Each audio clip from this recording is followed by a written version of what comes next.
Give chance, you feel it now. Give chance, give chance. Give chance, let him breathe. Give chance, let him breathe. Give chance.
Your special guest, but this we have the former, we have former.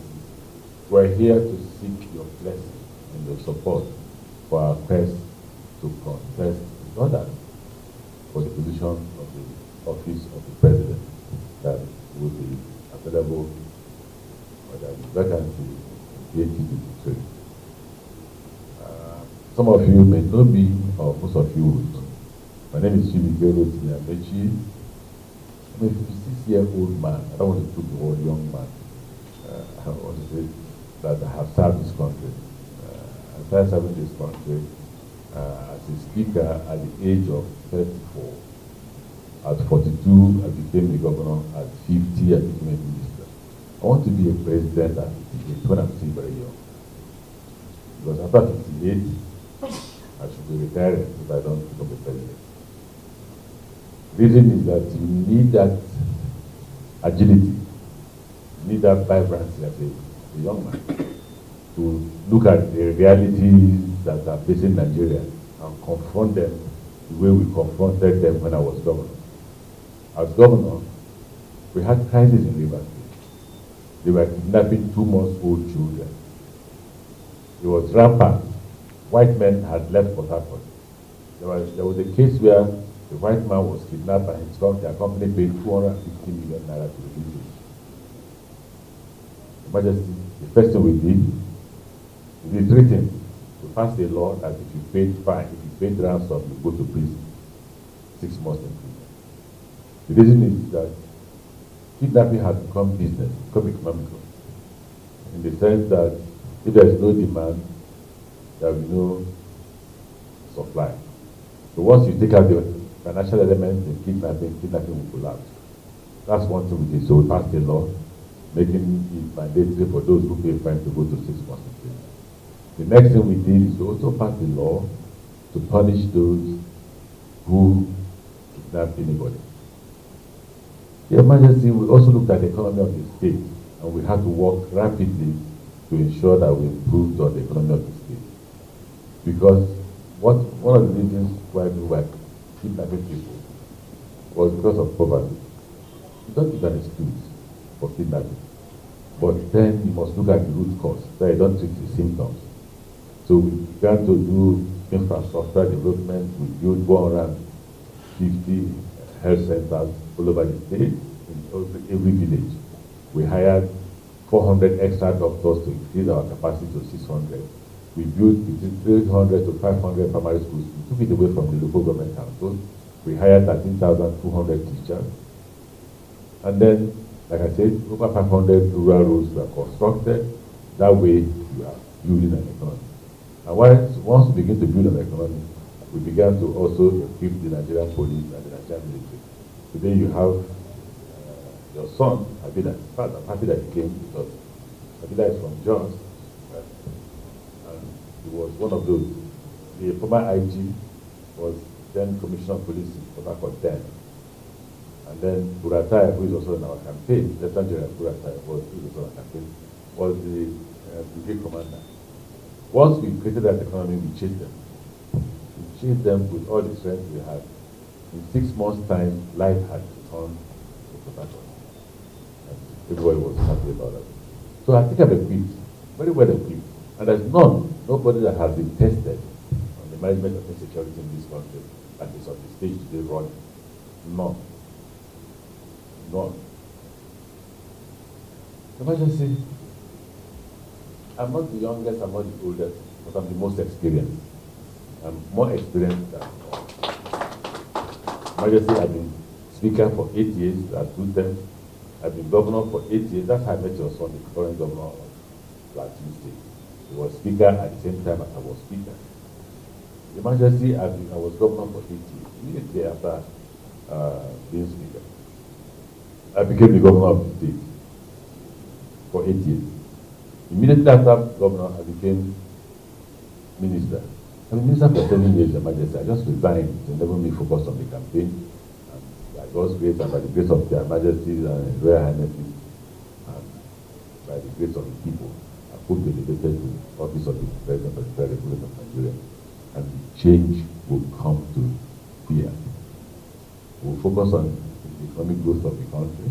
We'll focus on how to deal with the issue of insecurity.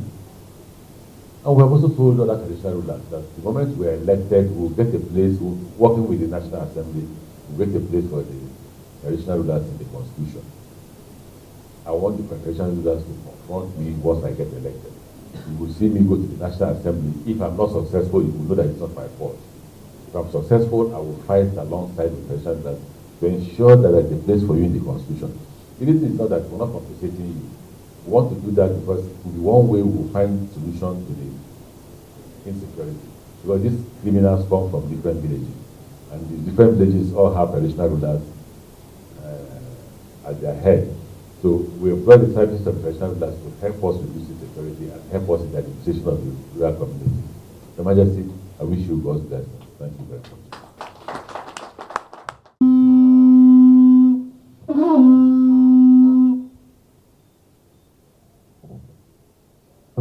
And indeed to Plateau State. I have with me my colleagues here from the Traditional Council, and it shows the importance of the visit and the visitor. We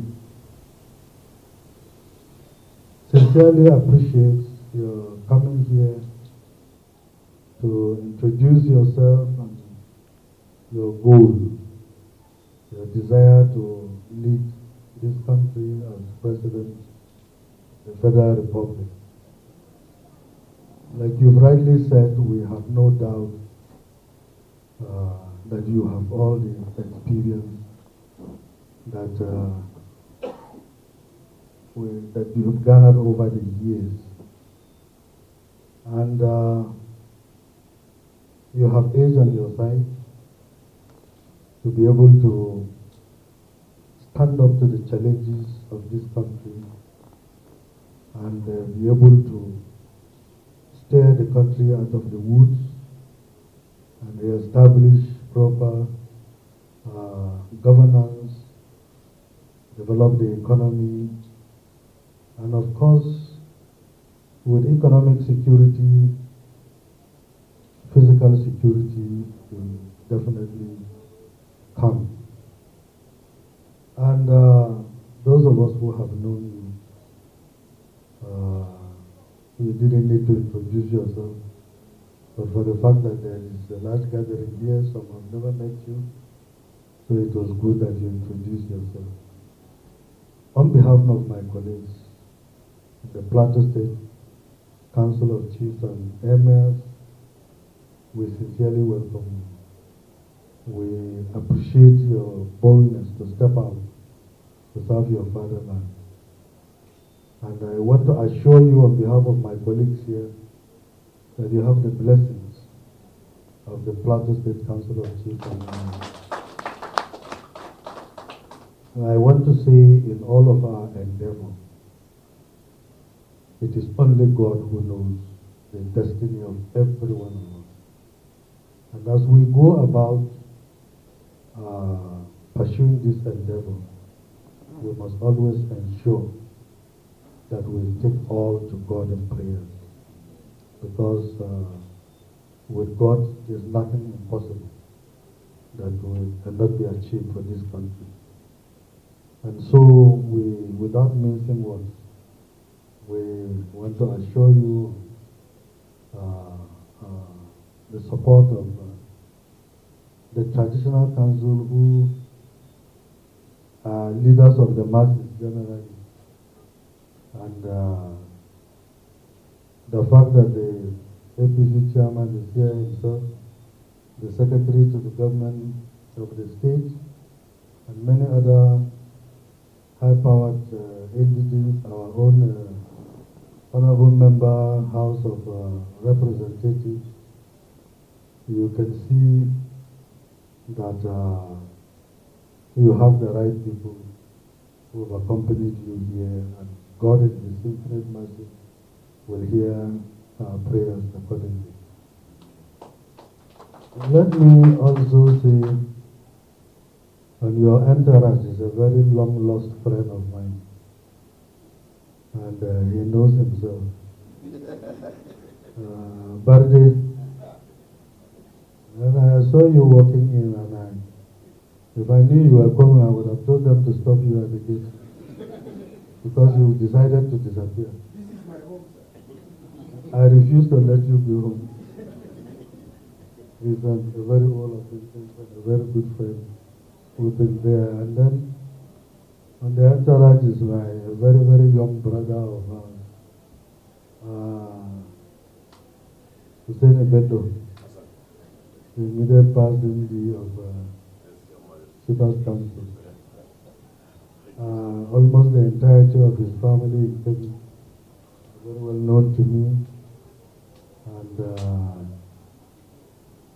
although quite a number of them have passed away, but we're still hanging on with Elijah Buhari Bello, his elder brother. I don't know if the former IG will remember our encounter, was in the situation. So our appeal is that the campaigns should be as humane as possible and as godly as possible, so that we don't aggravate the already bad security situation.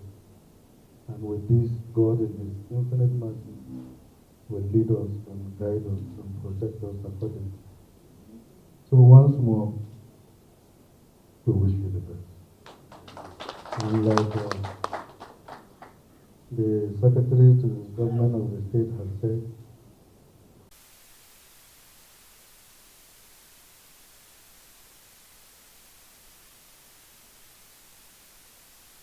Inspector General of Police, our own Great Josai Ibrahim Suleiman.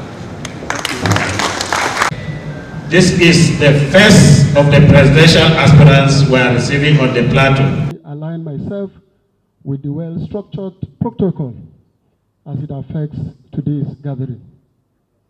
Your Excellencies, distinguished guests, ladies and gentlemen, I can't but agree more with the previous speakers, all their contributions regarding this gathering, particularly as it relates to our guest, Honorable Rotimi Chibuke Amaechi.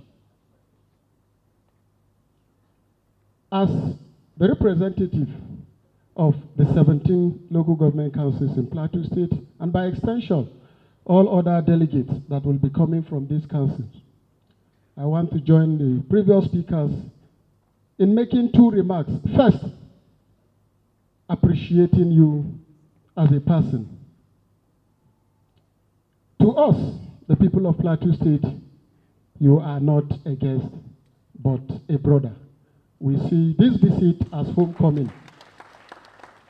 Reason being that you've always identified with Plateau State. In our joyous moment, you are always with us. Even in our moments of pain, you've always identified with us. Therefore, we say a big thank you Secondly, we are here to give you words of assurance that yes, it is often said, one good turn deserves another. Your Excellency, you've identified with us through thick and thin. But very quickly, we are identifying with you for obvious reasons. I would use the word accomplisher. I will use the noun accomplisher to qualify your personality. As the leader of Students' Union way back, you did extremely well for Nigerian students, particularly in Rivers State. As a member or secretary of the then political party, you did a lot in leading the party to huge success. And also as a member of the State Assembly, as a speaker, as two-time governor, and the immediate past minister, you did extremely well.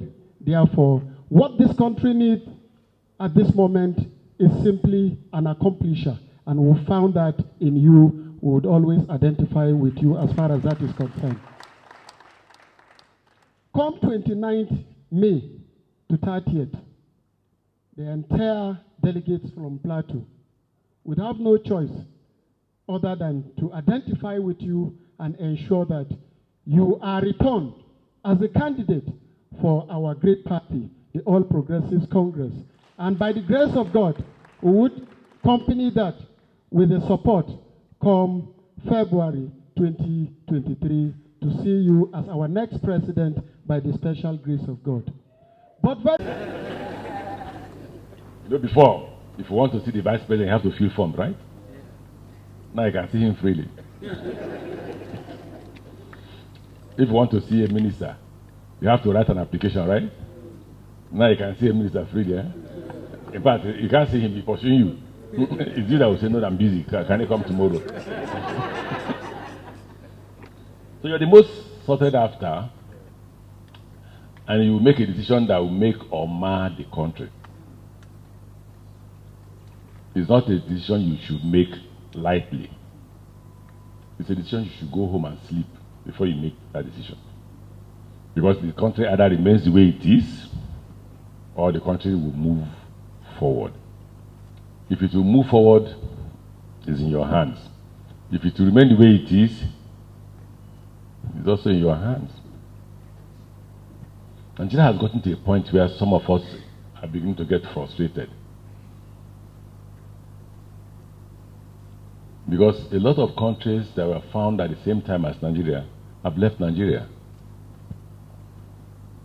I was talking to my fellow Nigerians in Niger, and I said, when Xi Jinping of China said, I will lift 800 million Chinese from poverty. In 15 years, he lifted 800 million Chinese from poverty out of their 1.2 billion. Nigeria government was saying, we will create 20 billionaires. And to create 20 billionaires, he can do it in 1 month. Award 20 contracts of 25 billion each. They will make 1 billion as profit. Are those not billionaires? Yeah. So when you create 20 billionaires, you've created 20 persons that can buy only 20 chickens. Is it not? When 20 persons buy 20 chickens, only 20 persons will have money. But when 800 million Chinese buy 800 million chickens, what happens? There won't be enough chicken. People start producing more chicken. The more chicken you produce, the more people you employ. Right? Yes. The more people you employ, the more you reduce crime. Right? Yes. The more you train people in school. Right? So you see how unfortunate we are that very few Nigerians have pocketed our wealth, while our other countries are creating wealth in the hands of the people.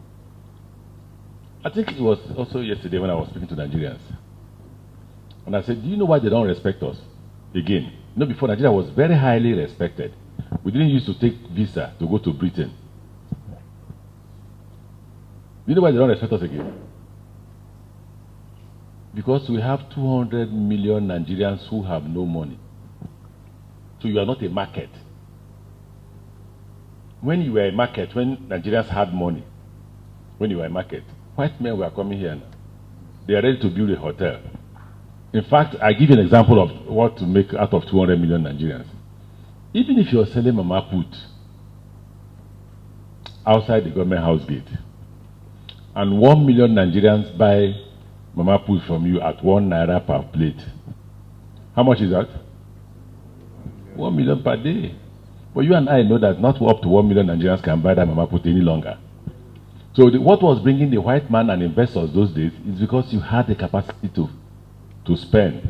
And that's what the economists call market. When that market exists, production will come. Production will come, right? Now the market does not exist. Foreigners are not coming. Nobody is producing. Right? So watch it. When there is no market, there is no employment. What happens? What happens? Poverty. Poverty. When poverty comes, what happens? No, apart from crime, hunger. Once hunger comes, what happens? Crime. When I was governor, I said, if the government does not create legitimate economy, the ordinary Nigerians will create for themselves what? Illegitimate economy. That's what they call banditry. That's what they call crime. I don't want to push it further because I'm a presidential aspirant. If not, I would have gone further to give it a Marxian interpretation, which says to me, who defines what crime is. But I won't go that way. So let's keep it at the level of the capitalist interpretation of reality. And say to ourselves, why do we have to have 200 million Nigerians with oil and our leadership under PDP? We squander all the money that we had. In fact, the federal government had $68 billion, and I speak as the former chairman of the Governors Forum. $68 billion. To do railway standard gauge all over Nigeria as at today is $36 billion. What stopped us from taking $36 billion from that $68 billion to do great railway? The moment you create railway, the construction alone will create employment. Industries will come to bear. You see, let me tell you what Nigerians do. If you create railway here, give us 2 weeks. They bought all the land around here. That is creation of wealth. Those who buy the land are speculating.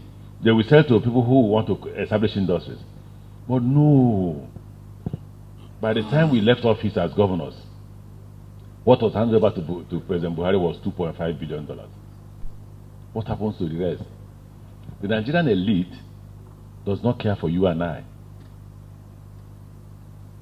That's why you and I can't sleep, because the bandits are chasing us out of the way. So if you check my antecedent as governor, don't vote for me because I'm a friend to your governor. No, that's emotional. Heavily emotional. We are common friends. We are young when we became friends. Married, enthusiastic to change parliament, planning how not to be impeached. Our friend Bulama was impeached. We are friends. There were those that were impeached. There were those that were not impeached. But he nearly got impeached, right? I say he nearly got impeached. It's my friend, I'll tell you. You forgot that we were both locked in the EFCC cell. So I can tell you, the reality of Nigeria is painful. People beg me to be careful of the way I speak so that the elites can vote for me. Because you don't win election. You are actually, out of the 200 million, you are nearly 190 million. But who determines who becomes president is less than 10 million. The 190 million don't do anything. So when they talk to me, they say, oh, please be careful of what you say so that the 10 million can actually, they call it elite consensus. Once the elite agree that you're the president, go home and sleep, you become president. You seem not to have a choice. You that have the votes seem not to have a choice. Do you know why you don't have a choice? On that day of the voting, the elites will come out. Each person carrying dollars in his pocket. Once they begin to give you the dollars, you forget that you have a problem that after that moment, when you wake up from sleep, the problem will come back.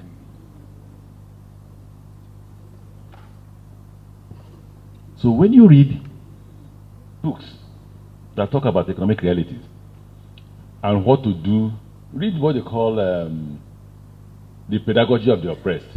You'll be shocked at the analysis of the oppressed. The oppressed has all the powers to liberate themselves, but they are not able to liberate themselves because of the shortcomings, of the short memory that they have. But now you have the power. Again, I bring to you this. I can talk like a big man. Thank you, vote for me. My friend is governor, I'm his friend. If you vote for me as his friend, I will help just people from Plateau. You will clap, I will go, right? But I'm making you see that it takes much more than by being his friend to choose the president of Nigeria. Why today Nigerians are arguing, oh, he's from the north, he's from the south, he's a Muslim, he's a Christian. It's poverty, hunger. The day all of us have food, you will not know who is a Christian or Muslim. Why not ask yourself the question, how many Americans know who is the governor of America? Why do American governors not carry siren? Why? Because his country is secured. Everybody gets up in the morning, goes to work. I just told my people when I was governor of Rivers State, I said, gentlemen, if all of us were working in Shell, will anybody be doing armed robbery? You go to work in the morning, 6 a.m. you're at work. You come back at 6 p.m. tired, you will sleep. By the time you sleep, you're waking at 5 o'clock to go to work. If all of us were working like that every day, nobody will carry gun. If anybody will carry gun, is a greedy man. So ask yourself, why is there no crime in this Scandinavian country? There are no crimes in the Scandinavian countries because they are all comfortable. They are all comfortable. But you and I are the problem, you and I, of the nation. We can liberate this nation if we agree on the 29th to look at our problems on the face and say, I will vote for the truth. If I'm not the truth, don't vote for me. If I'm the truth, vote for me. Now, let me try to prove to you why I think I'm not on the side of the elites. I will tell you. I happen to have been the speaker of one of the richest states. By the time EFCC arrested me, there was 500 million naira in our account. They arrested me with my other colleagues.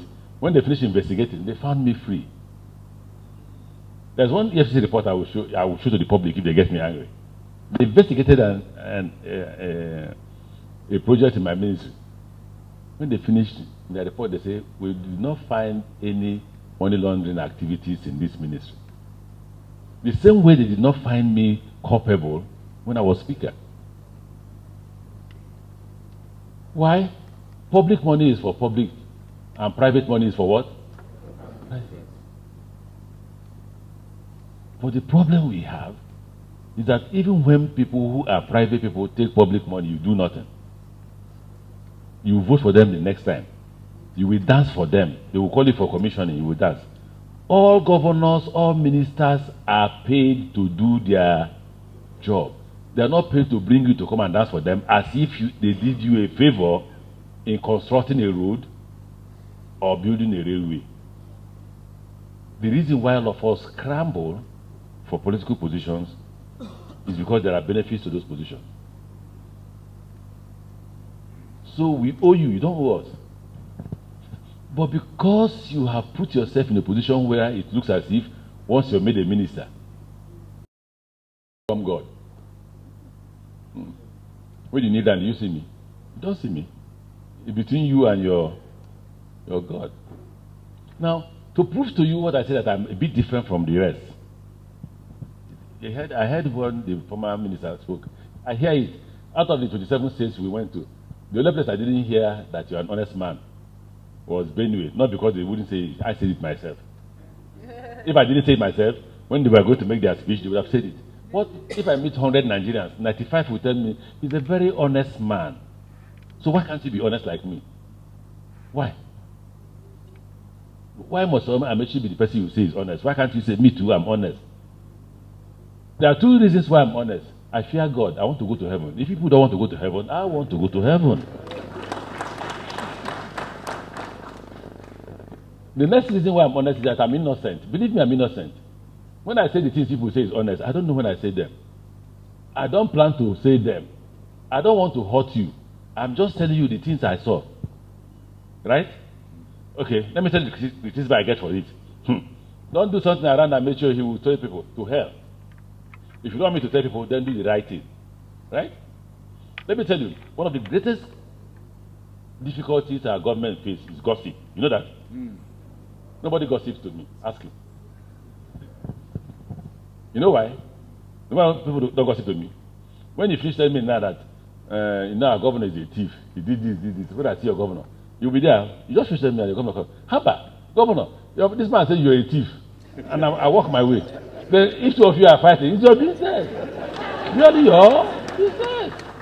If you don't want me to tell him, don't tell me. So what happened in my government was that nobody was afraid that the governor will come after me because somebody has gossip. Because nobody gossiped to me. Nobody. Even my wife doesn't gossip to me. Ask her. Because as my wife tells me, don't go this man. He's a very bad man. He wants to bring you down. As I say, hey, Judy say you're a bad man. No? Judy say you want to bring me down. My wife, she has stopped. She made a mistake when we married newly. After that, anything she tells me, she's ready for the public to hear it. That way, you stay in public office not hurting people. Right? I will tell you why you should vote for me now. Let's leave all these Nigerian problems and focus on me as a potential candidate. I was governor of Rivers State. When Rivers State was facing what you call insecurity, I lack tears when it comes to fighting. I cry easily when I'm at home. I cry in public when I remember my poverty. I've cried several times when I remember how I grew up. I cried in Kaduna the other day in the public when I was delivering a lecture. So when they said they were looking for a mentor, so they said, tell me your story. Halfway into my story, I started crying and I stopped and I left. Because my story is the story of the poor man. And I don't like telling them because if I say them 10 times, I cry 9 times. I've been trying to overcome it, but it's difficult to overcome. Because you see, there's a friend of mine who was MD of NDDC. You can ask him, we didn't have food in my house, so I have to time him. I must be accurate in timing him. So in the morning, he goes to play football. On Saturdays, as he's coming home, he behaves like me with food. We are very, very hungry people. So as soon as he comes, instead of taking his bath, food first, he just see me. Amaechi, long time. Boy, how you doing? Sit down now, sit down. I want to eat. I want to eat. Okay, come and eat now. I've had my breakfast. And he doesn't know that I came because I also want to have breakfast. So I begin to time another of my friend whose father will give lunch, and you will see me at the exact time they want to eat lunch. So I understand poverty. So when I became governor, I faced that challenge. I saw that Rivers people were into kidnapping, into raping women. I saw they were into militancy, and I saw that they were killing people. The first thing I did, I'm a no-nonsense person, and everybody knows that. My wife knows that. That's why I tell people she's the best wife I could ever have. And I'm not joking. Nobody can marry me. No woman. No woman. My wife is the only person who is able to package me and manage me. Because I'm a no-nonsense person. If you ask my children, they will say, it's this time we're having our freedom. Do you know why they're saying that? Because they are now graduates, 27-year-old men. But I still make them know that what I say here is law. I'm the parliament, I'm the chief judge, I'm the governor. They are the citizens. Now, with that no-nonsense attitude, I made sure that if you broke the law, what happens? You're punished. The problem of the country is that people get away with murder. So even me as Amaechi, I can be killed easily without anything happening. An example, Bola Ige. Nothing has happened. If you vote for me, including the governor, including the president, you'll be held accountable for your actions. So there will be rule of what? Rule of law. The first thing to get Nigeria into the track of progress is law and simple. When we had law and order, you could drive from Port Harcourt to Maiduguri without anybody interrupting you. Even the police. People were so happy to open the door for the police. But now you are afraid that if you open your door for police, he could shoot you. That's the country we have. Let's not pretend about it. Somebody asked me a question. Amaechi, you're no longer criticizing government. You're no longer talking. I said, what is new? Please tell me what is new. Is there anything I have said when I was governor that was not said in 1970? There is absolutely nothing new. Every day, instead of we making that kind of progress, we are retrogressing. In fact, I told somebody, I said, any president who can take us back to 1970 has achieved. You get the point? Because in 1970, you could drive to Langtang. You could finish by now and go away. In 1970, in Port Harcourt, 10 o'clock on Friday night, you enter your car, start looking for parties. Where is that? Where is that? Boom, boom, boom. You enter. You dance for 2 hours. You take your car again, like that. Now try it and see. So you want to go back to where? To 1970. So as a country, the politicians have actually made us, especially the PDP, because they've been in power for 16 years. So when people see the President Buhari, and say, oh, we are suffering, we are suffering. You've forgotten that there was a time we had money. That when President Buhari took over government, he took over government with $2.5 billion. Okay, so they don't criticize me. That they also left $5 billion in LNG account. So let's add it. $5 billion plus 2.5 billion. How much is that? For 200 million Nigerians? No. But between Gawon, a bit of Babangida, the next time you see infrastructure, it's not under Buhari. So what transpired? Why don't we have infrastructure? Until you have infrastructure, you can't have industrial development. Our economy ran from agrarian economy to service industry. In between, which was supposed to be industry and manufacturing, zero. And while that was happening, our psyche, the elites, were taking our psyche into foreign goods.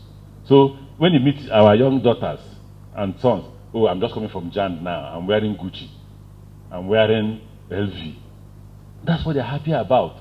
Not these clothes that are made here in Nigeria. So textile industry died. You know that?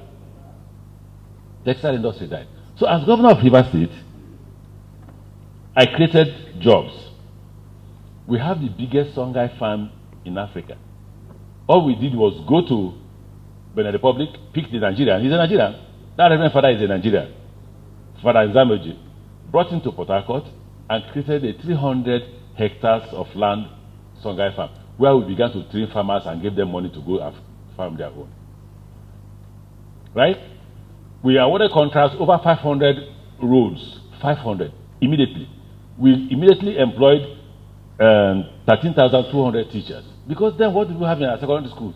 2 teachers. One will read biology, first degree in biology. The other one will read first degree in history. The man who read history is teaching English, literature, civics, government, history. One man. Only 2 teachers in school. The other man who read biology is teaching biology, chemistry, physics, integrated science. What are we doing? It's what, as a graduate of University of Port Harcourt, what we call democratization of illiteracy. So we are shouting, illiterate, take. Everyone was taking. Then you give them a certificate.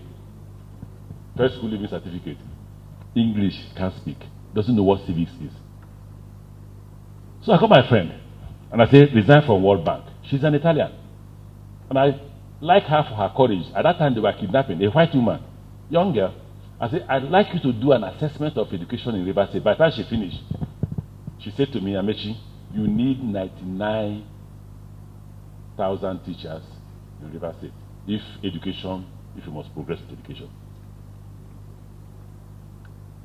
I don't fear. That one I was afraid. I'm not joking. I looked at her and said, where would the money to pay salaries come from? He said, he didn't tell me to find you money. You said, tell me what the problem of education is in. You know what most people don't know is that education is not the building and the classroom. It's the faculty. Who is the faculty? The teacher. So you must first and foremost, in that study, you must first and foremost address the faculty before you address infrastructure. So I told her, I said, I'm going to do the two things. I will address infrastructure and I will address the faculty. So in addressing infrastructure, I built one of the best primary schools in Nigeria. You can go and see it. I copied it from Australia. That's why I encourage people who want to be governors to please go to Parliament first. Because as parliamentarians, you will go to all parliamentary conferences all over the world and you will see for yourself. So when we visited Australia, I saw one of the primary schools that they took us to, beautiful primary schools, and I replicated it in Port Harcourt. And I built over 300 of those primary schools. Bought generators, bought what they call this, solar panels, and each teacher had an office. The school had assembly hall. They had music. We started training them. People began to withdraw children from private schools into government schools. Our enrollment increased to 300,000. We began to now move from 16 classroom blocks to 20 classroom blocks. But Godiana has been abandoned. And we declared free education for both primary and secondary school. Please don't vote for me if I'm lying to you. You have time between now and that day to go and check in River State. You know, I laugh when I go to Port Harcourt when Amaechi was. It's a new this is slang in Port Harcourt. When Amaechi was here. But when I was leaving, you said because I voted for an Hausa Fulani man, you are angry with me. Now you are regretting your action. I declared free. My friend, we're already late. There is light. We're already late. There is light. Yes, because I saw your signal.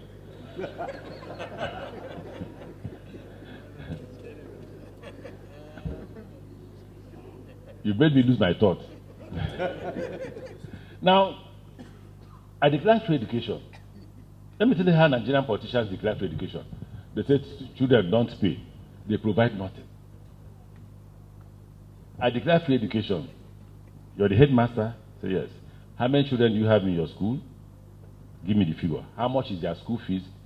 Gives me the figure. Take their school fees. Now, having paid you their school fees, it means that you provide all the facilities outside the one government has provided. So I don't want to hear, I went to buy chalk, the computer is not working. No, all those computers we put in place must work. We will pay the contractors. We hired Indians from India to come here and live and train our children. By the time we left, we were preparing to buy tablets for those children.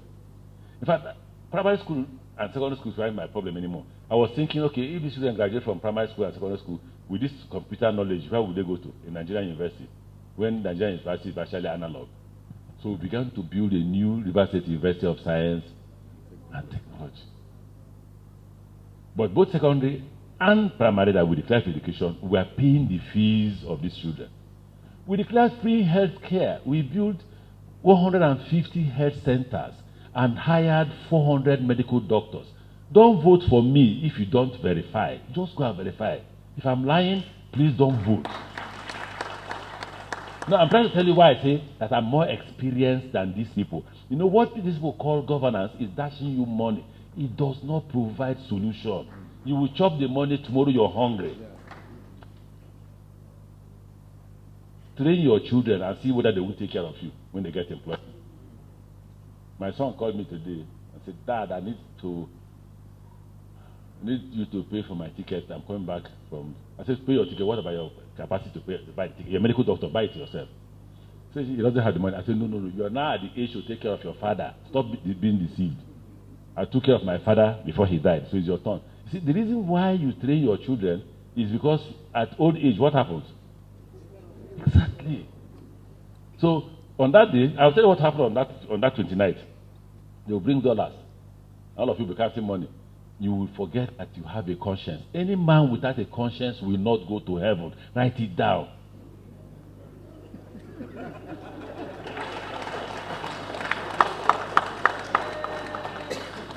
Reason, I have a conscience. It worries me. That's how I stop telling lies. Because if I tell you lies, my conscience will be pricking me. I'll come back to you. Sorry, that thing I was telling you before is a lie. The day my conscience dies, that's the day I die. You're not supposed to live in this world again if your conscience is dead. That's when you're able to kill. You know that? The moment you begin to kill, then your conscience is gone.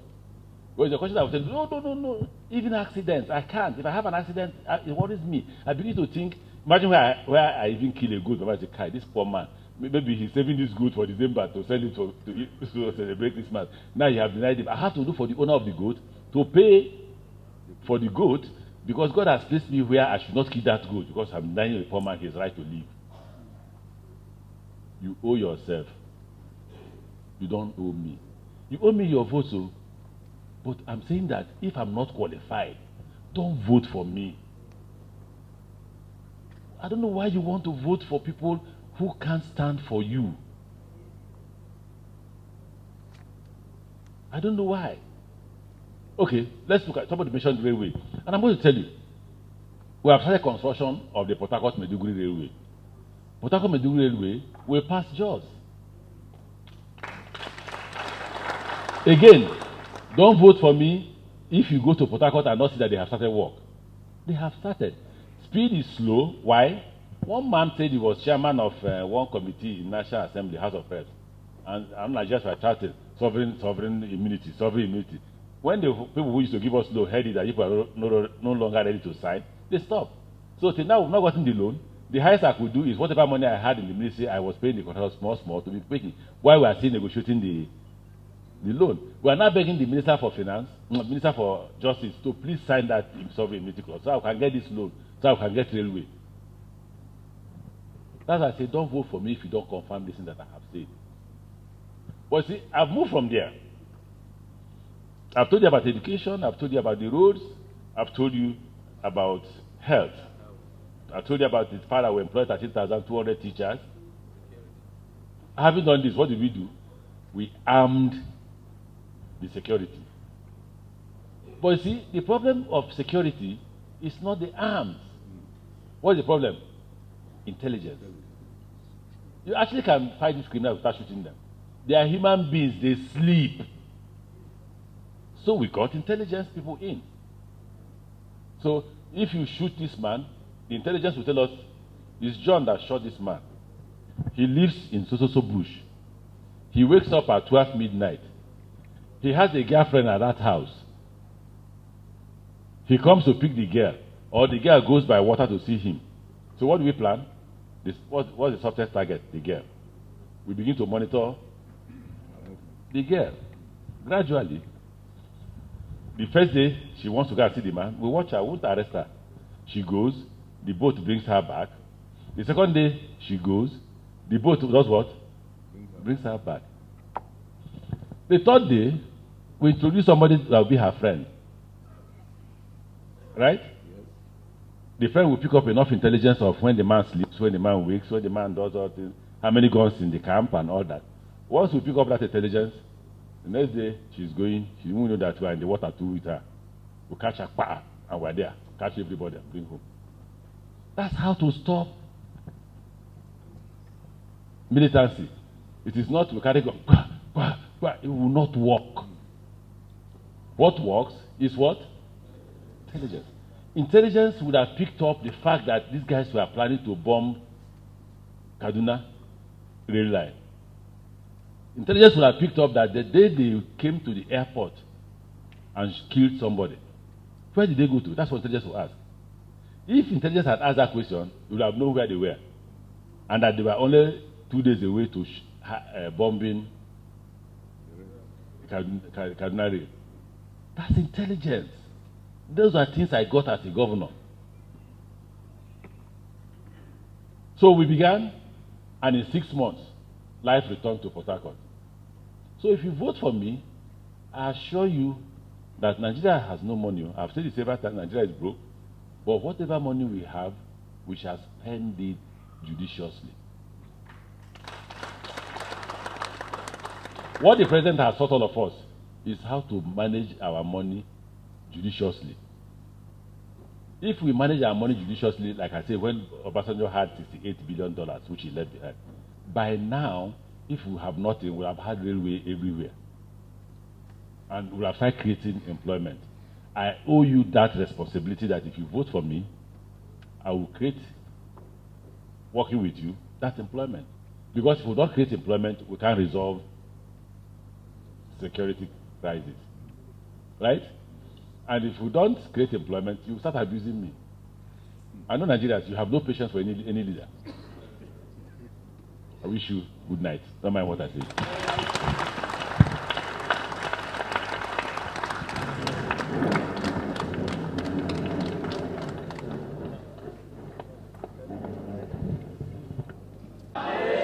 I want to put your hand up, Professor, because I don't want to deceive him today. Plateau, where are you going? Amaechi. Plateau, where are you going? Amaechi. I now know and confirm that I was right when I followed you to make the first declaration. Because he told me it was going to be Thanksgiving. I said, if I go to that Thanksgiving and come back, Plateau people will ask me, what were you doing there? They will ask me, what were you doing there? That you didn't appeal, you didn't force Amaechi to declare for president. You declared for president. And I will tell you some of the things that you didn't say why Plateau people should vote for you. In 2015, we were in PDP. We were chased out. When APC came, we were running around. We wanted to join APC. Many people that are today coming to Plateau said they will not admit Plateau people into APC. I ran around. You were in PDP. You said we should go and join APC. We came back to join APC. They were chasing us around. You gave us the money to do registration. When we registered, we are going into the election. Many people that are today presidential aspirants, I went to all of them. I said, we have APC on the Plateau. They said, no, you will not go anywhere. I said, you won't go anywhere. When they put up the question for registration, nobody gave it to us. As a matter of fact, even in northern Nigeria, that is why I stand on the fact today in my state, because of you, I will not support a northern candidate.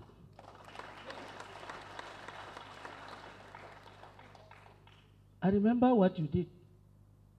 You said in PDP, when you came back immediately, you said we must do more registration in the north. Because you said you believe in President Buhari, that President Buhari will win this election. And you took 5 other governors and you came along with them. That was when we were allowed to come in as APC members. I only met at them. I said I was going to, people said I should go in for governor.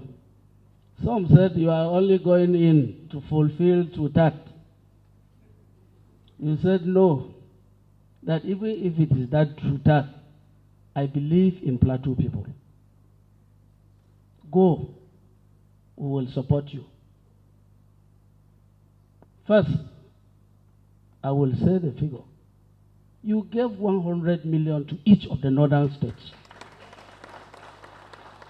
to do registration for APC. And we updated our registration. When we came back to Plateau to contest election,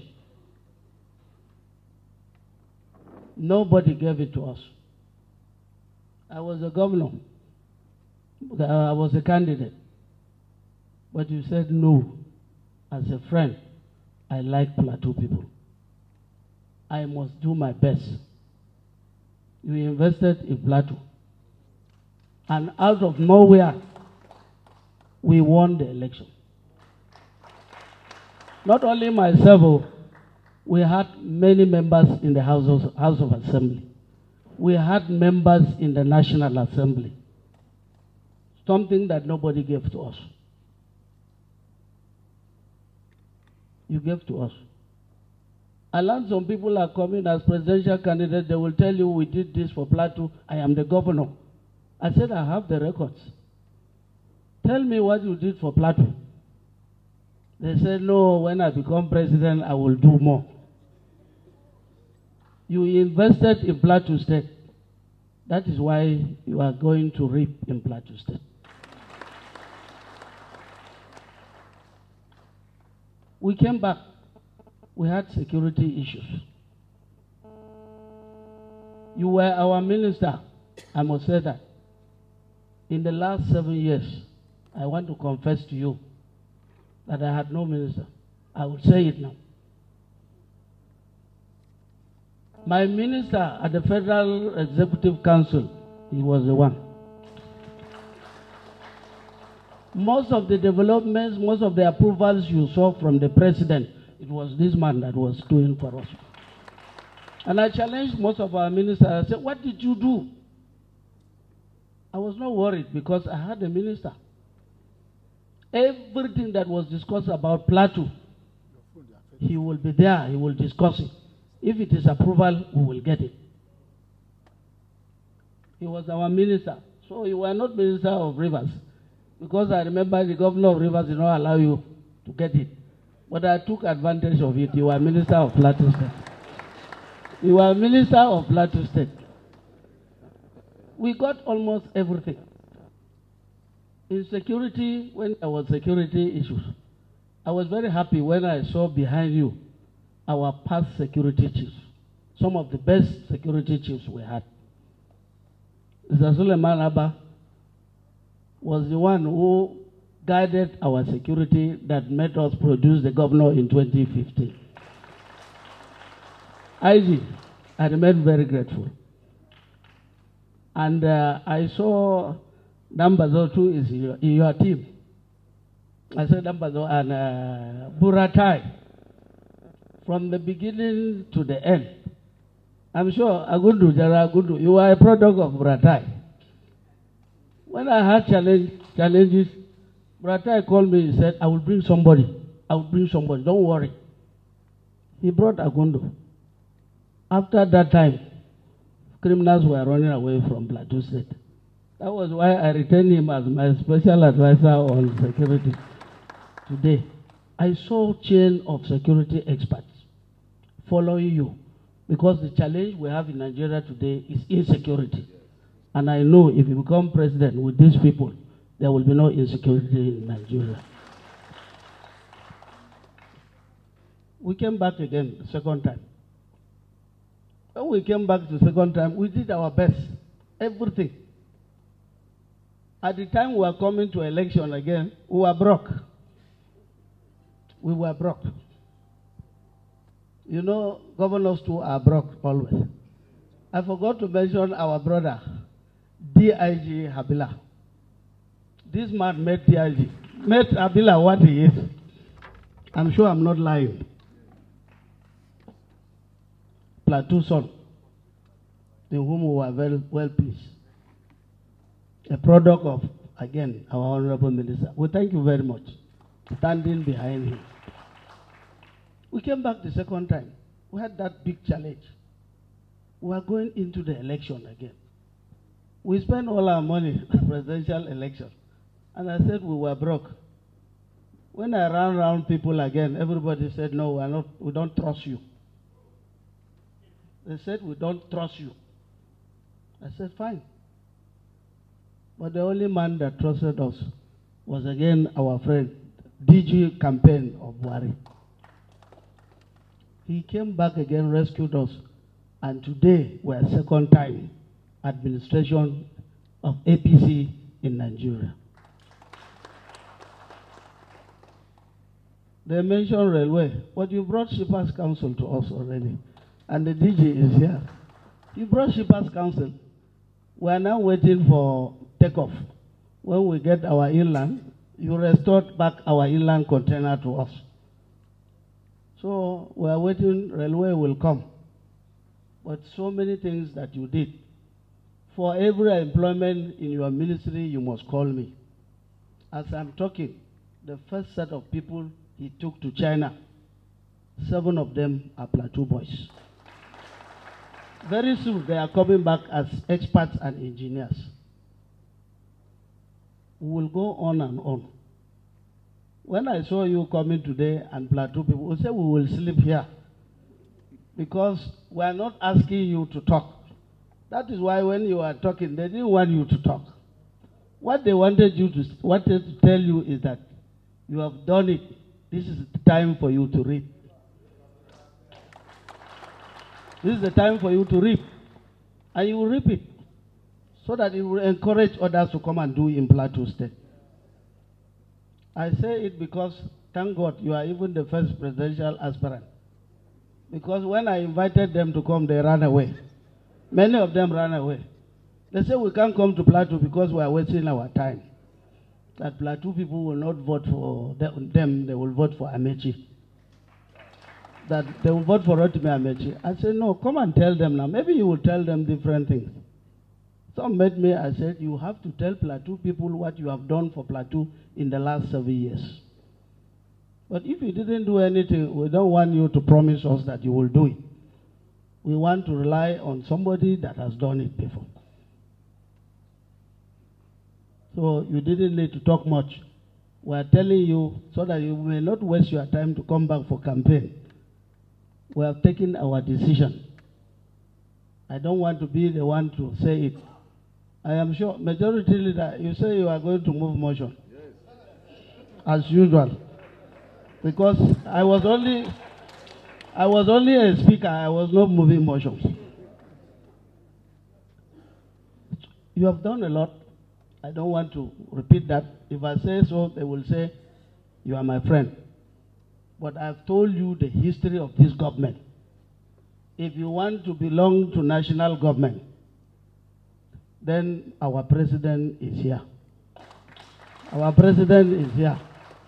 But if you want us to go back to opposition, go and vote for another person that you don't know. In Port Harcourt, we say our own can also run. When they were saying people were sick, some were doing this, some were doing that, we say go and run, let them see you run. Not running as for president, but running physically for everybody to know that you are very healthy. On behalf of our own speakers, I am sure our former speakers are here. Madam Titi is here. Our female speakers, if you see them following him, the former speaker of Anambra, she's also here. Former speaker of Ogun, she is here for women. You say if you want to take care, he was taking care of women, very good care of women. Because during our time, the best thing Amaechi will do, he will do it for women first before the men. That's why they are very, very competent. We had already taken our decision in Calabar. We took a decision that all former speakers, I don't know about former members, I'm still your chairman, no. Former members, but all former speakers took a decision that where you go, they will follow you. So if you calculate the number of former speakers that we have in Nigeria, I think you have already 30% of your votes for winning. And so when you come back to Plateau, we are aware of what you said. Many of us were always going to rivers. We took a lot of people to rivers. When they come, they say, okay, replicate. I said, I don't have that kind of money that he had. That's why we start some legacy projects. So you can see when I was doing legacy project, it's a small copy of what he was doing. I studied from him. Very frank person.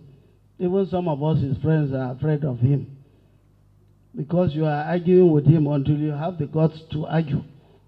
You will think that he's coming on you. But if you have a very fine point, you will see a very tall man subduing to a short man. Your Excellency, my own is thank you for coming. And to say that in Plateau State, we have given you the spirit, we have given you the energy, and we are very, very proud to say it anywhere. Those who are coming, they are only coming to tell us what will happen after you leave office as the president of Nigeria. But for you, you have done it, and we will pay you back. So, I don't want to waste your time, because we have stayed all night. Plateau we are used to staying all night. It's just small pockets of insecurity that is stopping us from having our night parties, but we are still having our night parties in Plateau State. I want to thank those who followed you, all of them that went through the campaign. So we have taken our endorsement. If some people are just saying we will wait, but our own, we are not waiting. We have taken our endorsement already. I am sure I'm right. Majority Leader, am I right? Do you have a motion? Come and move your motion. I am only a speaker. No, Mr. Speaker. Your Excellency, the Governor of Plateau State, Right Honorable Dr. Simon Lalong, our father and a great leader on the Plateau.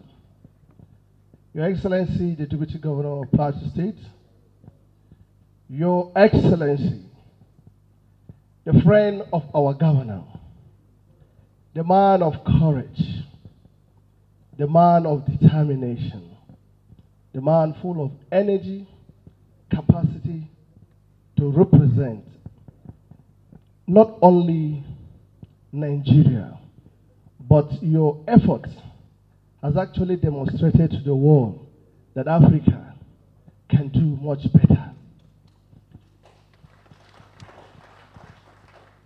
This is what I call a privileged opportunity this evening, that I will respectfully observe the protocol so that I can be allowed to move maybe this historic motion that you are the first to come to Plateau State. And I want to say this categorically, that members of the Plateau State House of Assembly, we have chairman of the 17 local government, we have super delegate and national delegate all represented today.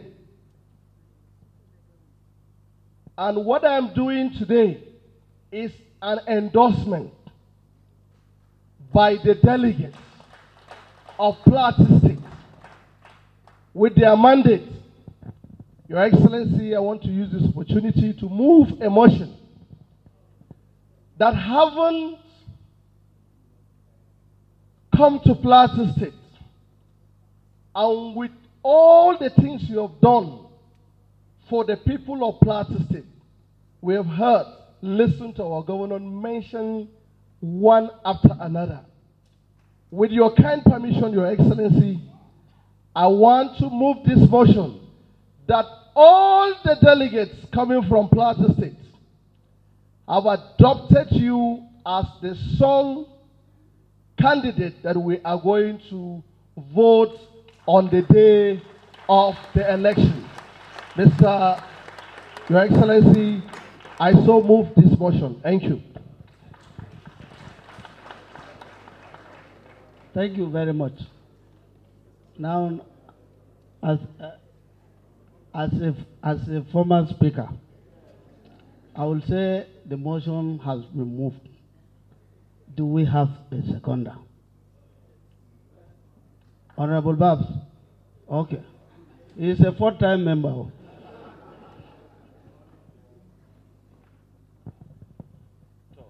Your Excellency, without wasting time, I, Right Honorable Ibrahim Babasan, I second the motion that Right Honorable Amaechi is the only presidential aspirant we know on the Plateau Assembly. Thank you.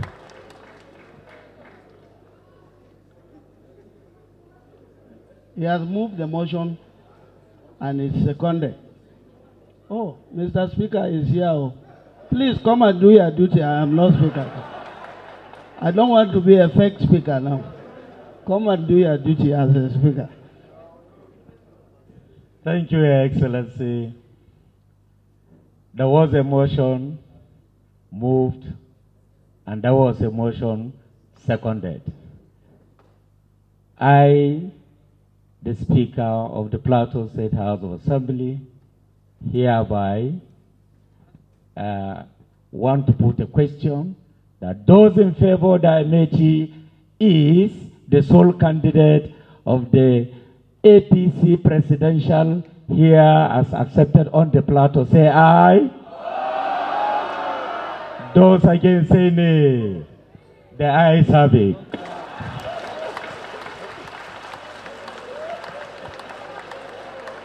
So can we stand up for the ayes? Can we stand up for the ayes? Your Excellency, ladies.